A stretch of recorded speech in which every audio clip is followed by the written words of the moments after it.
திருச்செந்தூர் அருகே வீடு புகுந்து கத்தியால் வெட்டி நகை பணம் கொள்ளையடித்த வழக்கில் 21 ஆண்டுகள் கழித்து 7 ஆண்டு சிறை 10,000 ரூபாய் அபராதம் விதித்து திருச்செந்தூர் உதவி அமர்வு நீதிமன்ற நீதிபதி செல்வபாண்டி தீர்ப்பளித்தார்.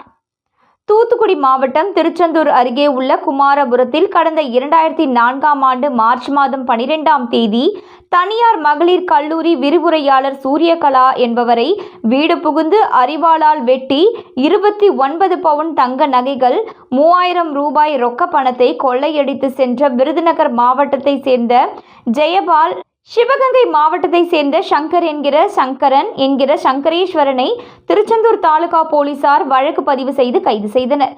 இந்த வழக்கு விசாரணை திருச்செந்தூர் உதவி அமர்வு நீதிமன்றத்தில் நடைபெற்று வந்தது.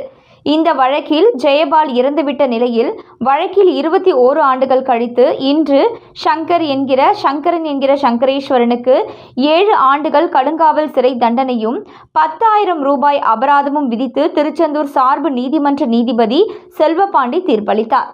21 ஆண்டுகள் கழித்து தண்டனை வழங்கப்பட்டது பெரும் பரபரப்பை ஏற்படுத்தியுள்ளது.